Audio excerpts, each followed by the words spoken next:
Hello, fellow Emersonians. I am Nancy Isaacs, proud member of the class of 1979, resident of Los Angeles, and president of your Emerson College Alumni Association. On behalf of the Alumni Association and Emerson College, it's my extreme pleasure to welcome you to our Alumni Achievement Awards. Although I know we all wish we could be together this year, I am beyond thrilled to have this entire week to celebrate all that is Emerson, and I'm hopeful, very hopeful, that we can be together again in person next year. I am grateful for the resilience and resolve of the Emerson community, and although we were challenged again by the pandemic, the Emerson educational mission continued and our alumni community connected in new ways online. For instance, Emerge, our online community for alumni, doubled in participation thanks to you. And our podcast, Making It Big in 30 Minutes, was back for season 2 to tell all of your remarkable alumni stories.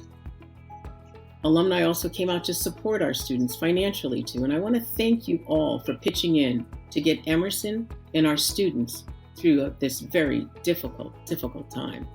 Remember, your gift matters. And lastly, I want to thank President Pelton, who in June will become the new president and CEO of the Boston Foundation, for his leadership, not just during this challenging past year, but over the course of the 11 years he has proudly served Emerson. We will truly miss him. Now, I'd like to introduce you to one of my fellow board members, John Porio.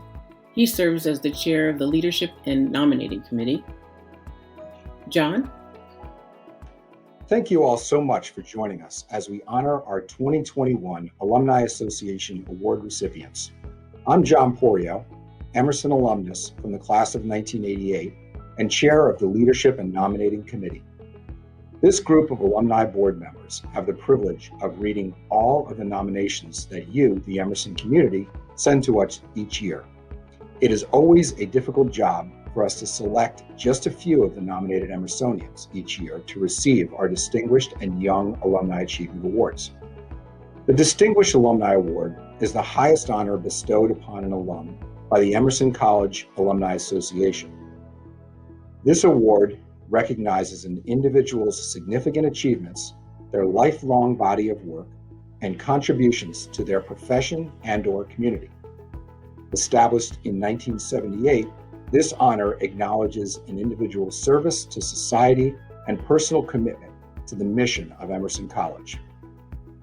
Established in 2003, the Young Alumni Award is bestowed upon a member of the alumni community who has graduated within the past 10 years and has made significant achievements and contributions to their profession and community. As you listen to these stories of these incredible alumni, I ask you to think also about the incredible alumni you know. Alumni making a difference, perhaps under the radar, in their communities and companies. Whose story would you have wanted to hear when you were a student? What inspirational paths are your alumni friends forging? Nominations for these awards come from you, and we want to hear from you. If you have alumni you'd like to nominate for the 2022 awards, we are always accepting submissions. You can learn more at emerson.edu/alumni. It is now my pleasure to introduce you all to this year's winners. The 2021 Distinguished Alumni Award recipients are Lisa Gregorian, class of 1983 and 1986, William Liddell, class of 1970, Charles Stewart, class of 1986, and Mary Sugarman, class of 1984. Our Young Alumni Award goes to Courtney Overton, who received her graduate degree from Emerson in 2013. Let's take a look at some of their incredible accomplishments.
Hello and welcome everyone. I'm Megan Mitchell. I'm an Emerson alum from the class of 2014. I am also a member of the Alumni Board of Directors with John as well. And I'm so pleased today to be joined by Lisa, Bill, Charles, Mary, and Courtney for just a chance to learn a little bit more about their journeys from being Emerson students, whether that's undergrad, graduate, or both. We're going to find out who that is coming up soon. But let's take a look at some of them and what they do and say hello. So first off, let's talk a little bit about our early beginnings, right? How did Emerson really prepare you for what was to come in the real world? Talk a little bit about your experience there and how that transition was. And, Bill, you're right there. I'm going to start with you. Oh, thank you so much. I went to Emerson for 2 years, a junior and senior year, and I was into theater, and I'd been at the University of Rochester, which had no theater program, or it had a little one and it disappeared. So thankfully I found Emerson, and when I got there, it was like I was home, like I found people who were on the same team I was on, and I was no longer an outlier, and it just set me up for everything that came after that. I was very fortunate. Mary, you were also kind of in this television and theater realm as well. Did you find that a lot of the facilities at Emerson were, leading you in one direction or the other, and you ended up in both? I mean, how did that work for you?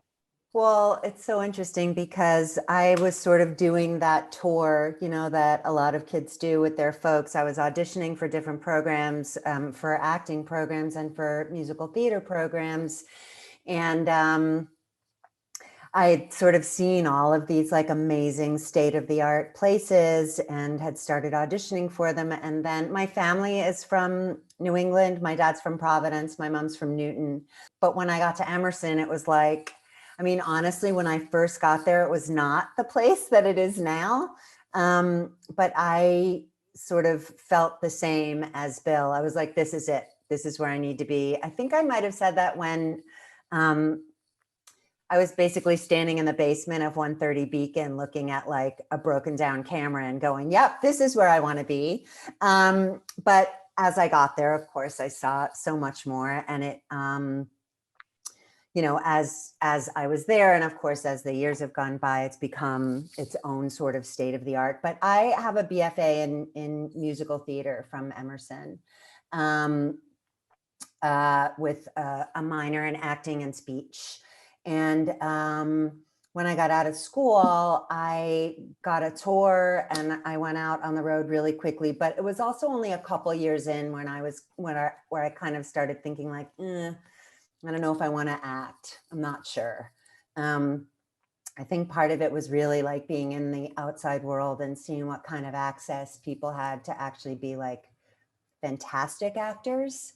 And I was like, not sure I have that in me. And actually what wound up happening is that I worked for a couple of years. And then, as an actor, you're always sort of like, should I go to New York? Should I go to LA? Should I go to Chicago? And I had a chance to move to LA, and I took it, and I saw an old friend who was also an Emerson alum, and he was like producing a sitcom at the time. And he said, you know what, I know you're feeling a little at sea. They're looking for a casting assistant at the company that casts my show. And I think you'd be good at this. And I can get you an interview if you are interested. And then I promptly became the oldest living assistant on the planet. Like I was well into my 30s at that time. And I started in casting film and television with a company out in LA. And then I was an executive casting director at DreamWorks. And from there, I went to ABC Touchstone as the director of casting for hour-long dramas and made-for-television movies. And then I got a little burnt out and I decided to come home, which is New York. And I honestly didn't think I would go back into casting again, but an opportunity presented itself, and I've been casting Broadway plays since then. Absolutely. And so, Charles, you're also in television. You're kind of in unscripted, though, if I understand correctly, right? In news, reality, and News, documentary. reality, documentary. Yes. I mean, what was that like at Emerson? Did you even have any idea that you were going to go on that path? I kind of did. It all started, it was either go to BU or Emerson. And so it was like, do you want to go to the big school? Do you want to go to the more intimate, wonderful, amazing Emerson? So I said, I got to do Emerson, have to do it. And what was so perfect about Emerson is we had WERS radio. So I did news for them as an anchor guy. So I got a feeling of what it was like to do live radio, which is amazing. But then what was really great was we got to I produced newscasts at Emerson, EIV. I don't know if they still call it EIV, but I did EIV. I produced music videos. We produced little packages. So it really prepared us, like, it started us at an early age is how to tell stories. Because what are we all at the end of the day? Storytellers. So Emerson really helped us put stories together, make them impactful. What was it? Reach the responsive chord where you touch people. So I got to, be a producer, director, interviewer, talent, which I'm not, but that's why I'm behind the scenes, because Emerson showed me that that's what I really wanted to do. But Lisa, I feel like, I was marketing your major back then, or was that something that you just picked up kind of along the way? My undergrad major was theater management. Okay. But my experience at Emerson prepared me so much, because it was about teamwork, developing leadership skills, to Charles' point, like as you're in charge of different projects that you need to execute, and there's a number of people working on them, especially in TV production. And then when I got my master's in media management, it really was about classroom learning that was later applied to real life situations. And, Emerson really prepares you for your career. Marketing happened to be the area I ended up in, but I started in distribution. And I would have been prepared to have a full career in distribution as well. I feel like Emerson gave me a really good toolkit. And by the way, enough self-esteem to be able to walk in a room and feel confident that I had an education, I knew what I needed to do. Courtney, one of the things that I think is really interesting about your career path is that, at least when I was at Emerson, and I don't know if any of the other people feel the same, of course, feel free to chime in after she talks, but yes, I got like this skill set for you, like that sciences, communication disorders, but I also gained so much from the liberal arts experience of it. It was really where I understood the social structures in the world and different hierarchies and how those affect different portions of the population. And so one of the things that I find really fascinating about what you're doing in your work is incorporating into speech pathology, African-American studies, and making sure that folks of color are getting the exact same or equitable responses to treatment. Can you talk a little bit about how that bridge came and what you gained from your Emerson experience, and if that tied into it? Yeah, definitely. Talking about marginalized communities, I remember my first experience as a speech language pathologist. I was working at Emerson's clinic. That was my first semester as a graduate clinician. And so they have a clinic there called the Robbins Center, and they treat all types of different abilities. But my first experience in having my very own clients was working actually with deaf children between the ages of 2 and 4, so preschool age. And I'll never forget that experience, because it taught me how to not only interact with kids with communication disorders, but also how to interact and communicate with their parents, because these were actually hearing parents that they had children that were deaf. So I also learned about that counseling aspect of speech language pathology and how to counsel parents throughout that speech and language therapy process. A lot of times when students have communication disorders, their parents do not. So there is that mismatch. I don't have a communication disorder, but Emerson taught me a lot about those types of marginalized communities, which translates to what I do now as a researcher, where I'm studying African American English dialect at the University of Maryland. So speech language pathologists have the power to diagnose, which then has the power to treat those communication disorders. But unfortunately, because 92% of the field of speech language pathology is white women that are monolingual women, there is a lack of diversity in the field, which translates to overdiagnosing and underdiagnosing children with communication disorders. So, we know the word ain't in African American English. That's also common in the Southern dialect, but there's lots of grammatical structures that many speech language pathologists, unfortunately, are not very well versed in. So my research project is trying to create computer software so that language samples can be collected, 50 or so sentences or utterances, and then that speech language pathologist can enter those sentences into this computer software program that will tell the speech language pathologist if this is the mainstream American English speaker or an African American English speaker. Because our whole point is to decrease the overdiagnosis. If a child says, I ain't going nowhere, they have a communication difference, not a communication disorder. So we don't want them to be diagnosed with a communication disorder that they really don't have. And then on the other side of things, we don't want clinicians, speech language pathologists, to say, oh, don't worry about him, he just speaks African American English, when in fact he does have a communication disorder that needs to be addressed. So I really, really learned so much in the clinic on diagnosis, and I learned about African American English while I was a graduate student at Emerson. So having that translate into the present day is really powerful, and you can tell I'm very excited about it. That's amazing. Yeah, that is really cool. That's great. I want to be you when I grow up. That class, voice and articulation, was one of my favorite classes in my life that I'd ever taken. Awesome. You learn so much about America and the world through that class. Yes. Bill. Yeah. You went to Emerson. Can I say something first? The Emerson that I went to from 1968 to 1970 was so different from what's going on now, and really? the evolution of the school is remarkable. Absolutely.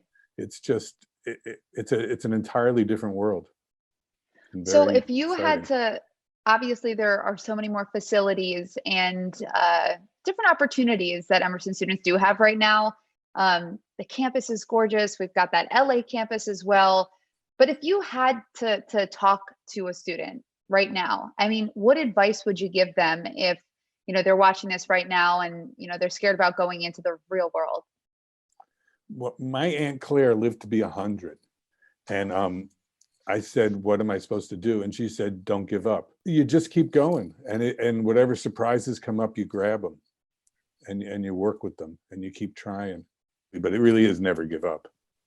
And just when you find a passion, when you find a home, move in and stay for a while and see if it's where you want to be.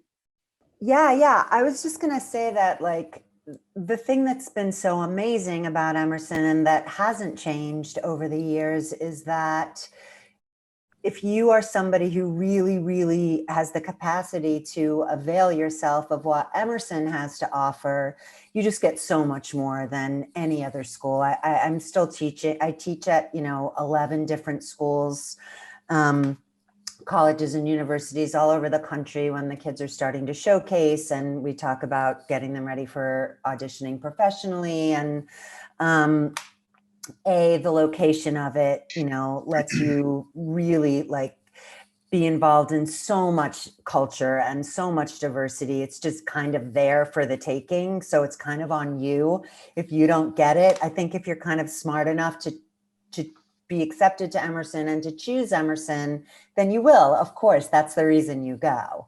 For me, although, we all did our sort of academic stuff at Emerson, it was certainly the culture and the social mores and the opportunities that I was given to work not only in school, but outside of school while I was being educated, that I think ultimately sort of made me feel, like Lisa said, the confidence to kind of walk into a room and feel like I knew what I was doing, even when I didn't know what I was doing. Do you know what I mean? I felt like I had enough of a background and enough of a foundation, even though it was still really challenging to get work when I graduated, I never felt like I wasn't competitive, you know? Absolutely. And I look around at the kids now who are leaving a place like Emerson versus leaving other kinds of schools, and I kind of think like they're just more prepared. They just are. So I'm going to stick on this kind of so Emerson topic that you brought up, Mary, because I thought this is so Emerson when Lisa was like, well, I was going to take a year off, but then I just had to get back in it. I mean, I remember in my tenure at Emerson, it was like, go, go, go, do, which, you know, we all have to take a breath every once in a while, but it is like so Emerson to just like keep on going. Yeah. Lisa, if you had to talk to any current student, what would you say? You know, I've only had one piece of advice my entire adulthood, and that's pick your boss, not your job.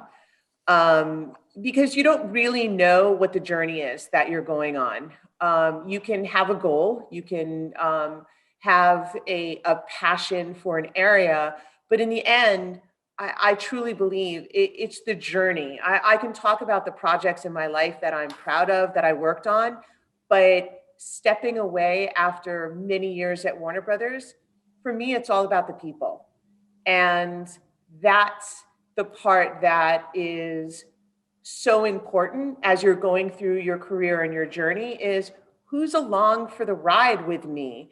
And in my case, I still have a lot of Emerson friends. And along for the ride were a number of producers who went to Emerson. So, you know, when I'm sitting in a room and we're working on Friends and it's Kevin Bright, or, you know, Max Muchnick, who lived in the dorms when I was in college, and then he went on. So these are people that through your life, they are part of your journey. And yes. I think that's what you need to realize. My son's going to be graduating from law school soon, and it's not really the job and the path, it's who was I with when I was doing all of this amazing stuff? Yeah. And, you know, that's what you carry with you. And so, Charles, do you still keep in touch with, you know, any of your friends from Emerson? 3 of my best friends are Emersonians and still all in the business. I love it. My advice to Emersonians really is keep hope alive, follow your dream, never give up, period. Because all of us, you know, there's so many ups and downs. There's so many struggles. You know, you're afraid all the time. You don't know if your show's going to get canceled. It will. So many things happen.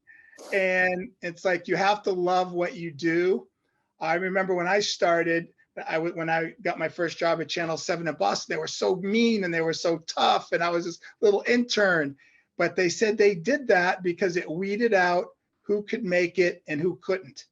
And I know I had actor friends and like so many people, it's like rejection, ghosting. It's just so hard, our business. So you have to just really love it. Like, know what you want, know thyself. If you know in your heart, I want to be an actor, I want to do speech therapy, I want to be an anchor, I want to produce, write screenplays, whatever, like you have to love it. And if you love it, follow your dream and go all the way until you get what you want out of this business. Because if you love it, it's the best business in the world. I love it. Courtney, what is your advice to any current students out there?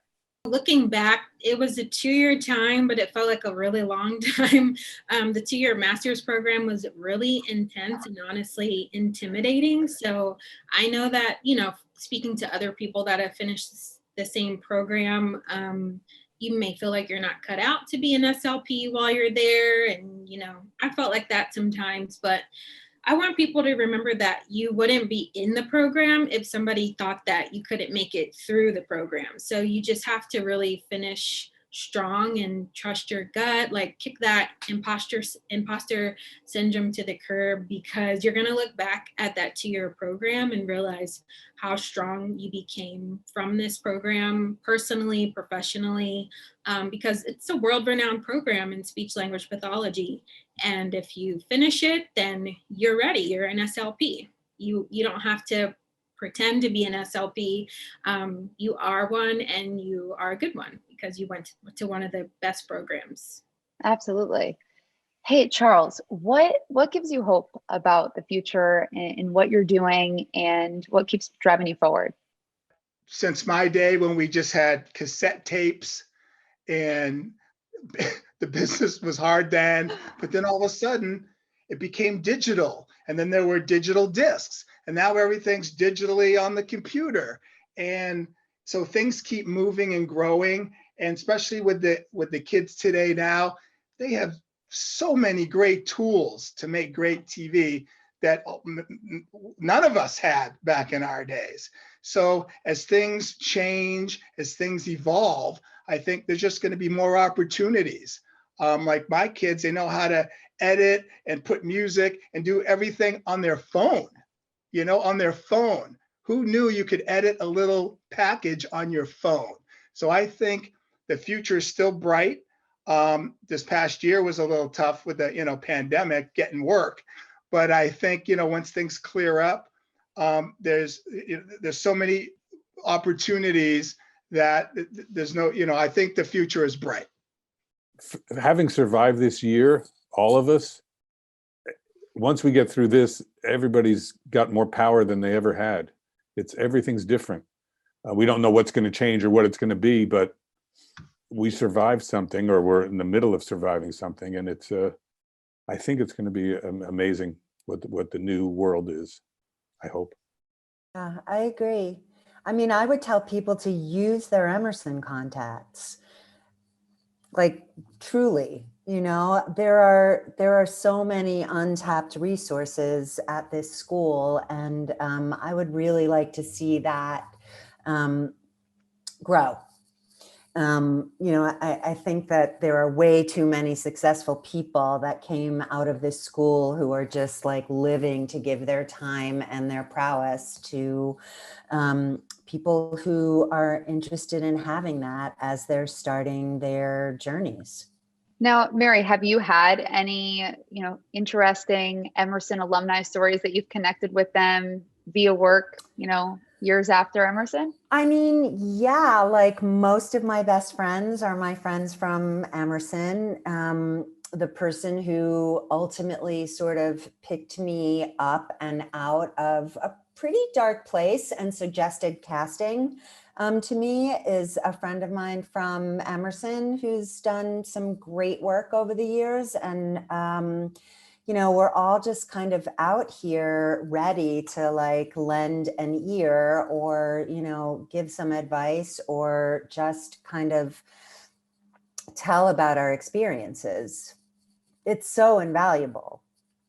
Especially since kind of like growing up in, if you have siblings, right? Like the people that grow up under the same roof as you are the only people who really like know what that experience was. And it's kind of the same with Emerson. It's a very distinct and very different learning experience. And I think part of it is being in Boston, and part of it is its history, and part of it is how quaint isn't the right word, but how just sort of accessible and down home everything is, and yet it's still state of the art and plopped there in the middle of like a big city. I think it just is great preparation for wherever you're going to head right after school. Yeah. Lisa, I am curious again, if there is like an organization at Emerson that you were a part of that really kind of kickstarted your experience or your interest when you were there. So I was one of the founders of This Is Pathetic, the No, comedy you were troupe. not. And it has been a part of my life since I was in college. And even though I didn't pursue comedy, and I like to say that every single person who started This Is Pathetic became a professional comedian or comedy writer, except for me. But I also was responsible for producing the shows. And because of that, I think I ended up sort of behind the scenes, which I preferred, although I did a number of performances over the years, and have run into people like, David Cross and John Ennis and Ann Kenny, who was my roommate in college, is still my best friend. I started that. My best friend was in This Is Pathetic. Her name is Quinn Marcus. And Okay.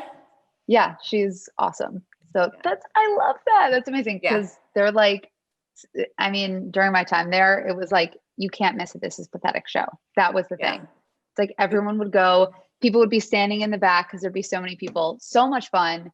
And I think that is the Emerson spirit, right? So one of the things that's super important to remember, at least for me, is that there was one comedy group on campus. We decided to create a new one. And that sense of, and I think Charles was speaking to it, like keep pursuing your dream, keep following it, be relentless. We were relentless starting a new comedy group, and we learned that. We learned that teamwork can get you there. We learned that just don't give up. And that was in college. We weren't even, graduated and working in the real world. This was our real world experience that translates to everything we do today. Bill, I'm going to ask you the same question, and then I'm going to go to Courtney. So Bill, one organization you were a part of that you just couldn't get enough of? It was just the theater community, just doing play after play after play. And figuring out what I wanted to do within that framework, whether I wanted to act, which I was not very good at, or direct or write. And it was just the chance to find myself. It was Absolutely. Great. So Courtney, I'm going to ask you a similar question to Charles, in that, what gives you hope, but also, what are you looking forward to in the future with your practice, with the way of the world? It's an open-ended question. Sure. So I would say the next move for me is really exciting, getting back to my Emerson roots. I'm going to be teaching at Emerson starting in May. So I'm very excited. That's awesome. Congratulations. Thank you. I'm going to be teaching in the Speech at Emerson program, talking about speech sound disorders like phonological disorders and apraxia of speech, things like that. So I'm really excited to give back to who gave to me, because it's something that I've been doing, educating graduate students here in the DC area as a clinical supervisor, but it's exciting to get back into the classroom. I guess for me it would be at the sorority Kappa Gamma Chi. That's where I was really able to first start really mixing with people who weren't just actors.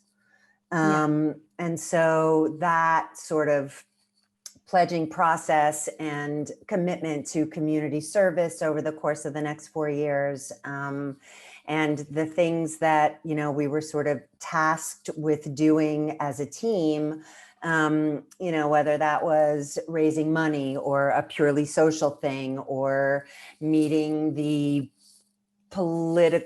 politicians of Boston, or for whatever reasons, that's kind of the thing that gave me a sense of well-roundedness, and also kind of the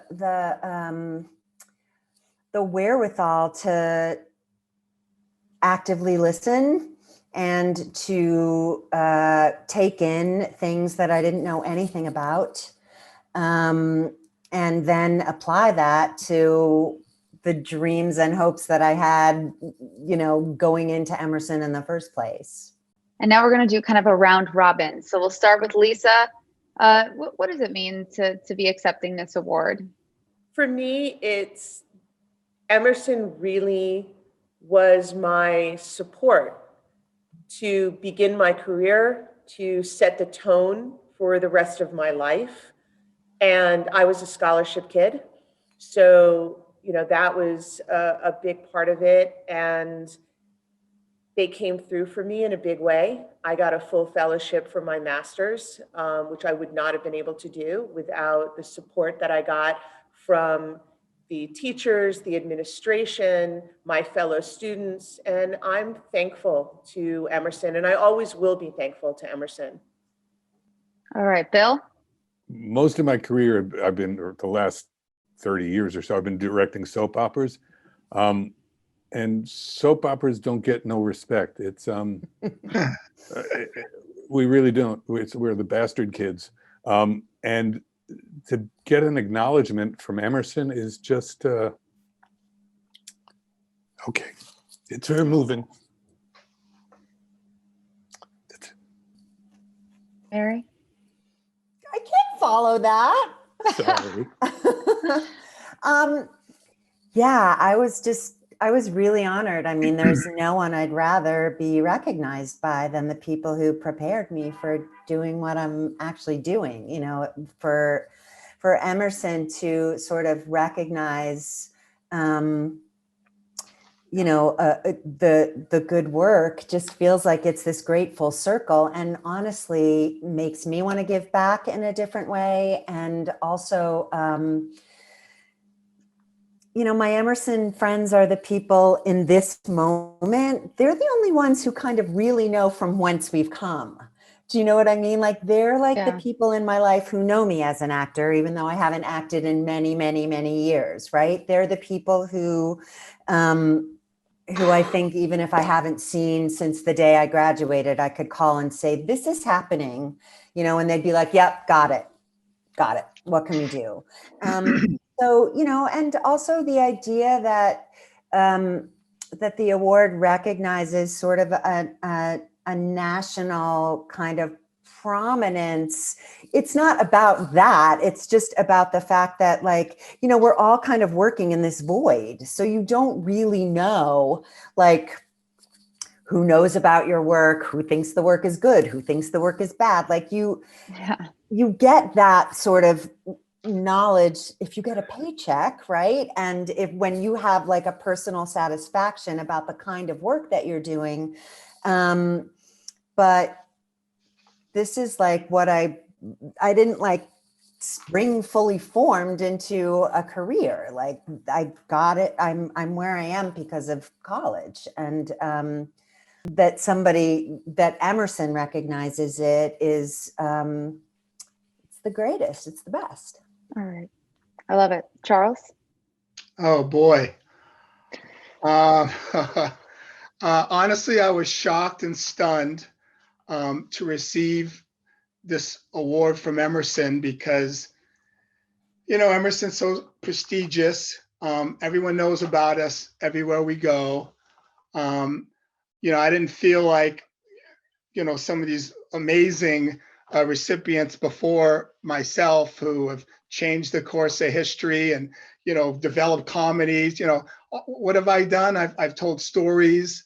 I've got to work on shows that have, touched people around the world, because there's been so many big, gigantic breaking news stories here in LA that, we've covered, that I've been able to do. And I don't know, I'm just honored. Emerson has been amazing for me and the contacts, and just to be recognized, in this time when there is the pandemic and it's hard to even find a job. And then what was the bright light? You guys called me up and said, hey, you got recognized for what you do. And, we all work so hard just to do what we love to do. So to be recognized for doing what you love to do, I think is a real big deal. And I'm grateful. And I just want to thank all you guys at Emerson for this great honor. I love it. And I think with speech pathology, a lot of the times there's this Emerson idea that it's like, you're in Hollywood, you're doing, television or something flashy, which is why I was just so thrilled to see that, Courtney, you were able to, come through all of the shining lights and be a bright star. So can you talk a little bit about what it means to you to be recognized and get this award?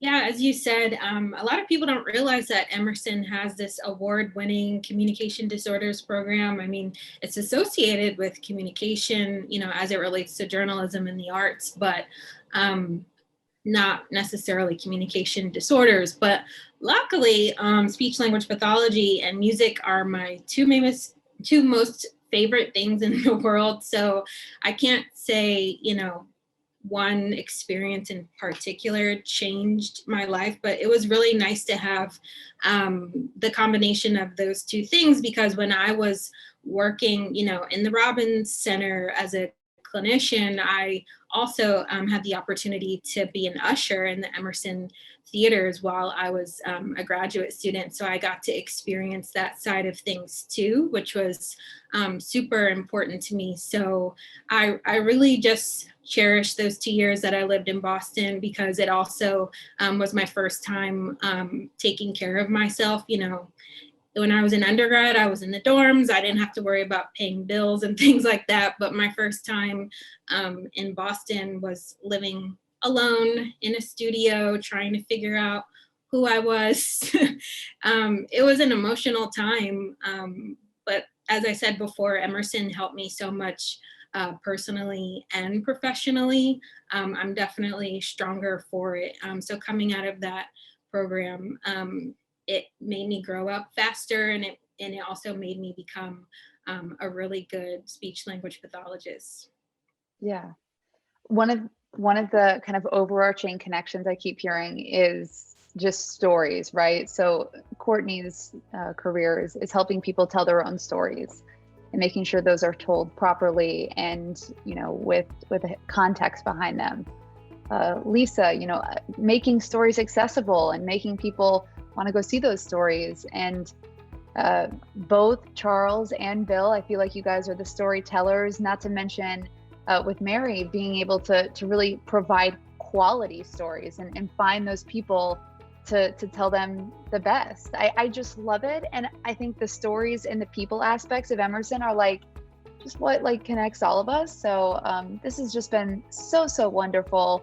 And I really appreciate all of you making the time for us to be able to talk about these topics and share, your love for Emerson with us as well. So thank you so much and have a great day, everyone. Thank you Thank so you. much. Bye, Thanks, you guys. everybody.